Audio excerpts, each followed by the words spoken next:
Ignition sequence starts. 6, 5, 4, 3, 2, 1, 0. Liftoff. We have a liftoff.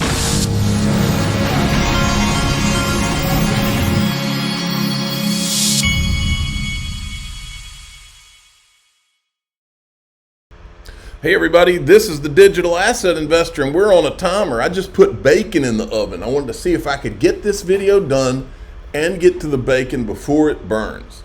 Huge bacon fan, by the way. Now check this out. These guys, the Fruition Films, who's doing the XRP Unleashed documentary, has been doing more filming. Look at this cool set. That has to be a California house there. But these guys are I don't know which stage of the documentary. They said they were going to do I think it was 7 parts, and I'm not sure what stage they're going to be at. But they are in 36 days going to be at XRP Las Vegas. There are still a few tickets to the fundraise, the benefit dinner where Brad Garlinghouse is going to be.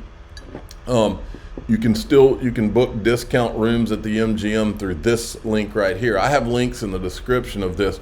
Wanted to remind everybody that's bought a ticket from the time I first started talking about it until the end of March, you'll be in a drawing. We're going to pick one of you, and that person's +1 will get to come to dinner with me and Brad Combs. It's on us, and there will be others there too. And that'll be cool. And don't worry, I've already got reservations at a nice place. It's going to be cool. You're going to like it. Now, this morning, this was not just a link to promo that I did with Nick Burafato this morning. This has got a lot of interesting talk in it, including an interesting fact about the company Stripe having to do with Stellar and XLM. Listen to this. Okay, I got Nick Burafato from Link2. He's going to give us a Link2 update, and he's going to talk about what they're going to be doing at XRP Las Vegas. Well, good morning, DAI. How are you? Morning, man. Excellent. Thanks for having me on. Yeah, it's been a heck of a first quarter at Link2. We've got so many exciting things, new companies coming on the platform. We've got some companies that are exiting or have exited already this year, which is exciting. Astera Labs just went public last week, so anybody that's been following that one, take a look at that one in the public market. They've done so well. But one of the things I want to talk about today was we have a new company coming to the platform, and I will tell you, in the years I've been here at Link2, it's probably one of the top 3 requested companies from our membership, and the company is Stripe. Stripe, have you ever heard of Stripe before? Yeah, I've covered a lot on Stripe. Yeah, they're a monster. So they are a payment processing infrastructure company. Allows e-commerce companies and online companies to take payments from around the world. A couple of their initial investors are Peter Thiel from PayPal and Elon Musk, on top of all the other VCs that are invested in them. But those are the 2 names that I think your listeners will really be interested in hearing. Their payment solutions are faster, and they do higher volumes, faster. They do faster payments and higher volumes than PayPal, and they've already picked up 20% of market share. So Stripe is an exciting company. Some of their customers, look, they have millions of customers, but some of their real notable customers: Amazon, Google, Uber, BMW, Marriott, Spotify, OpenAI. They've got so many great customers. So we're really excited. We're launching it today at 11 a.m. Eastern Time, 8 a.m. Pacific Time. It'll be the first offering of Stripe on our platform, and I would suggest anybody that's interested, please come over to the platform, take a look, and also the other thing I wanted to say was before you go there. The most interesting thing about Stripe, I don't know if you remember, but I covered this about 2 or 3 years ago. Stripe was the first investor in Stellar, and when they gave them the money, they took 2% of the XLM as payment. And then, so even after the 50 billion XLM that was burned in 2019, they still, I've never seen anything that proves otherwise. They still had 2% of the supply. That's interesting. That's really interesting. You know, they incorporate payments, not just credit card and debit cards, but they also verify bank accounts, digital wallets, and they do crypto payments. So crypto payments is part of what they do. And I certainly know that your listener base, that's right on target for them. So look, come and check out Stripe today. We don't have a huge amount, but if you're interested, please come and take a look on the platform. All right. You want to tell us anything about XRP Las Vegas? Wow, man, we are like 40 days away. It's like right around the corner. We sent out our invites. We're having 2 events at XRP Las Vegas. We're having a link to Las Vegas Investor Conference on the morning and through lunch on May 2nd. And we're doing a Team Apollo event the evening of the 2nd. And we completely booked out. I mean, instantly booked out on the conference for the morning, which also includes lunch. And I have a very, very limited amount of room for the TA event in the evening. I mean, I'm very close to shutting it down. So what I would say to your listeners is, and listen, this happened last year.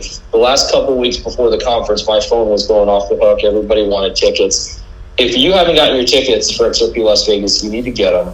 If you're a Team Apollo member at Link2 and you did not fill out your invite to come to the TA event on the evening of the 2nd, you need to reach out to me or your account representative here at Link2 right away, because we really are going to be shutting this thing down any day now for the TA event. Yeah, I remember last year Brad was calling me and he's like, I'm having to turn people away now. And they were getting mad. It's really tough. I mean, it's a tough thing.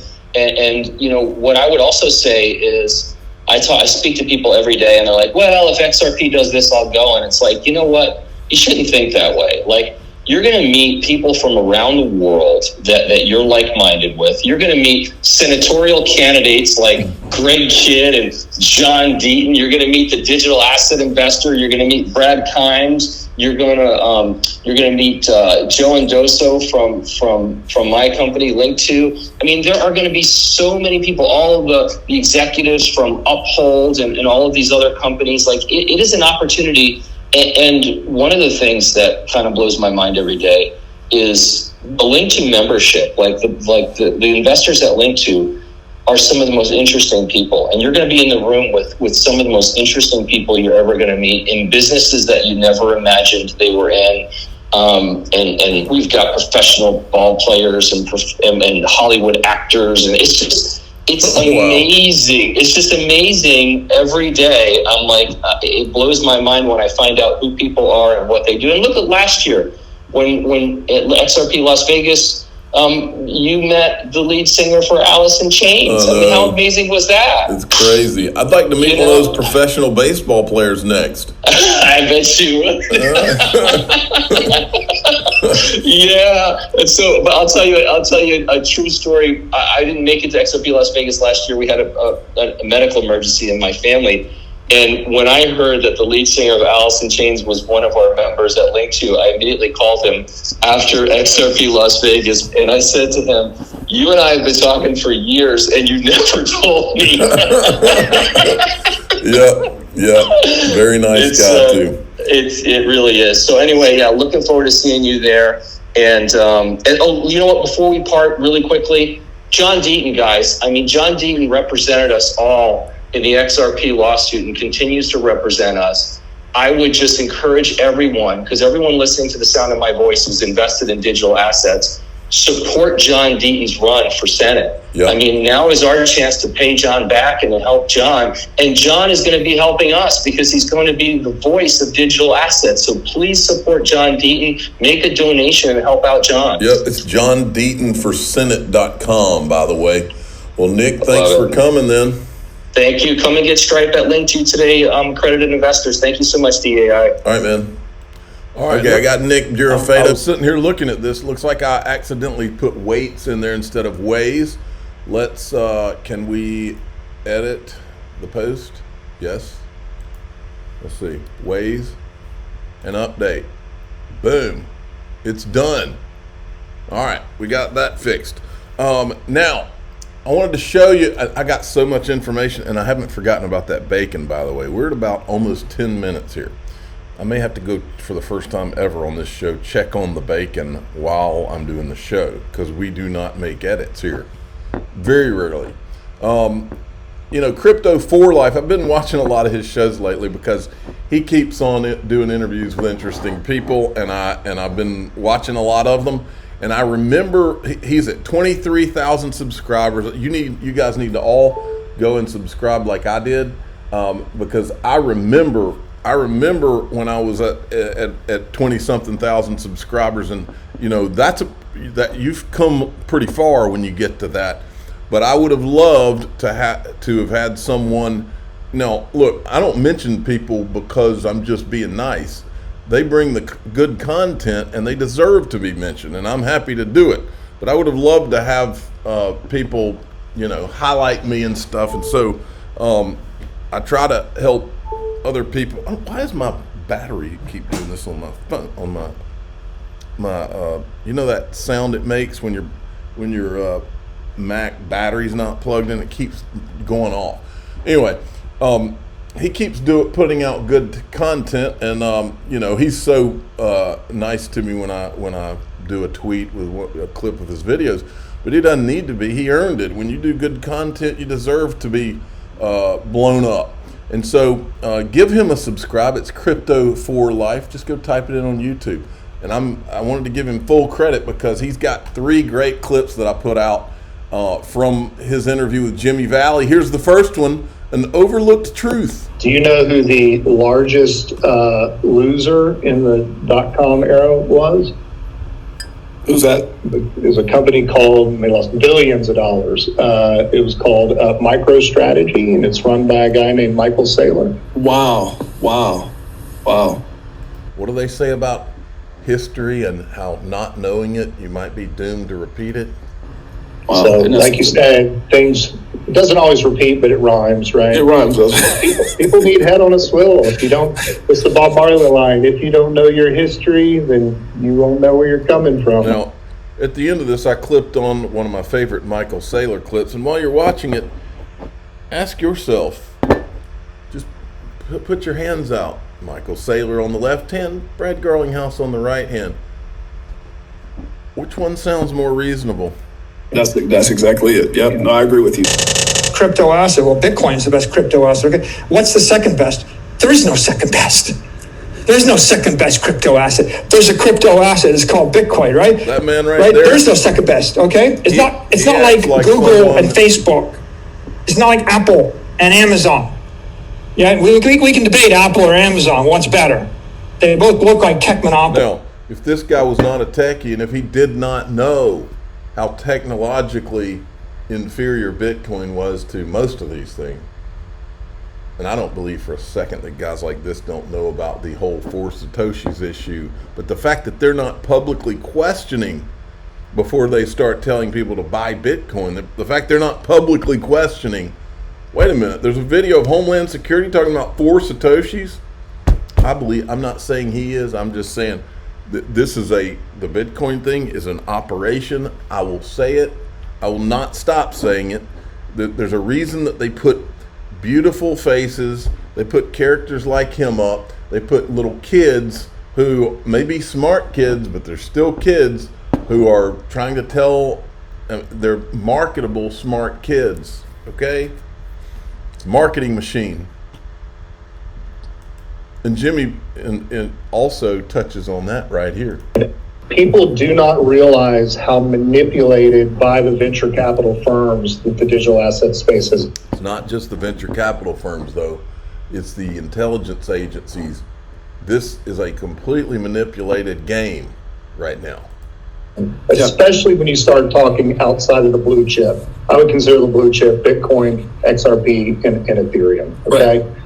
And everybody knows how I think about Ethereum. So those would be blue chip. Anything else is basically, I wouldn't call it a meme coin, but you need to be looking hard at what the utility is, all this stuff. But what is happening is that these venture capital firms are showing up at the very early innings of one of these firms starting They're giving them a lot of money and they're getting an allocation of these tokens.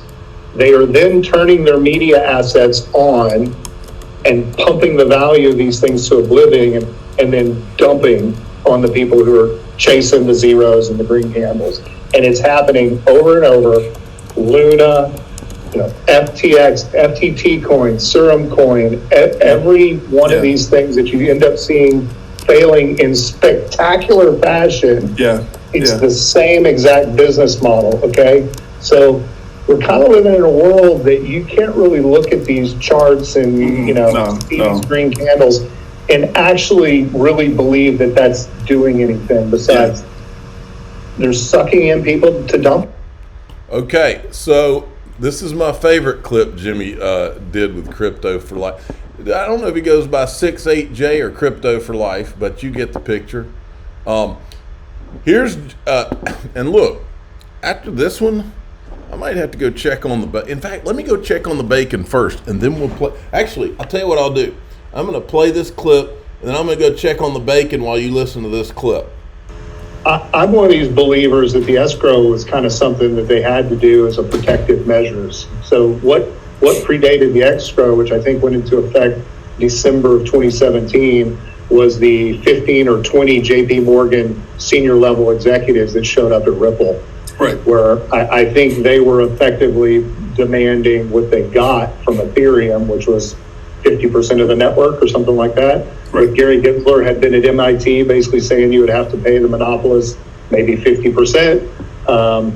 And so I think the escrow was a middle finger to the legacy banking system that was very much trying to capture the network at the time. Yeah. So they put it in escrow, and they came up with, a pretty reasonable, sound distribution policy. The one thing I'll say, I see tons of people lamenting, Ripple's dumping on the market.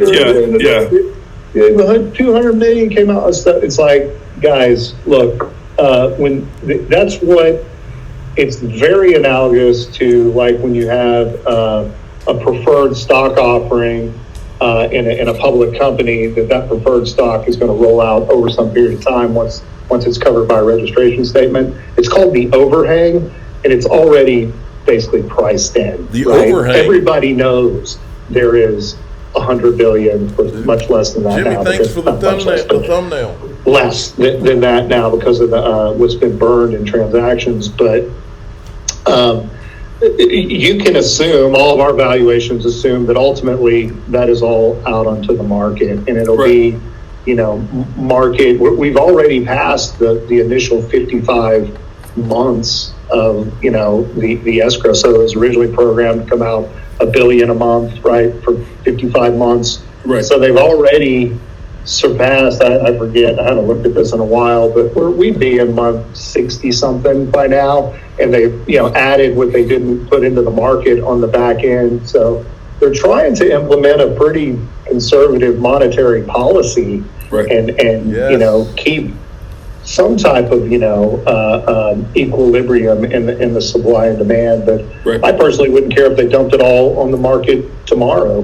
I think if they had a path to do it, and the federal government wouldn't tackle them, they probably would. Okay. So I think the escrow is a good idea for them. I think it protected the network, which is that's the most important thing. Right. And let's grow up a little bit, and not always assume that absolutely things are dangerous, Jimmy. That could trigger the crypto Gestapo out here for the bad, just because the price appreciation hasn't been what people wanted. Okay. I'm one of these great clip. John Deaton, as a private citizen and as a candidate for the U.S. Senate, is calling for resignation of SEC Chair Gary Gensler. Under Gensler, the SEC has forgotten or intentionally abandoned its primary mission in protecting investors. And we now have to go check on the bacon one more time. My bacon is not going to burn, folks, even for my YouTube channel. Give me 1 sec.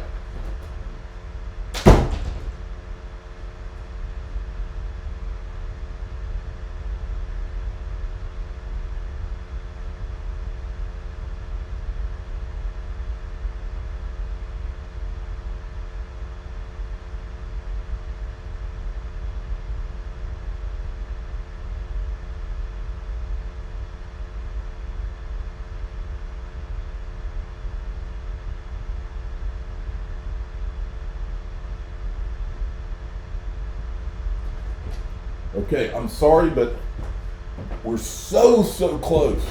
There may be one more time when I have to do that, but that's okay. We're going to make sure it's right. It's got to be just crispy enough. Tom Emmer, the SEC and the CFTC have extensive record asserting that Ethereum is not a security. So why does Prometheum, an SEC registered broker-dealer, plan to custody ETH? I led a letter. Oh no, more letters. Tom. What happened to a new day? They're sending more letters to Gary Gensler begging him to act right, or begging him to explain why he's not acting right. What a joke, folks. Now, I think I've got so much more. I think I'm going to go into the DAIXRP.com group to cover the rest of this. And so first we're going to start with Jeremy Hogan in there. But I'm going to, right after I do this outro, I'm probably going to check the bacon one more time. I'm going to go ahead and take it out. So let's do this. I'm the digital asset investor. I'm not an investment advisor. This is for entertainment purposes only. Please subscribe, hit the like button, and tell your friends and family I'm going to check the bacon. I'm not just going to check it this time. I'm going to take it out.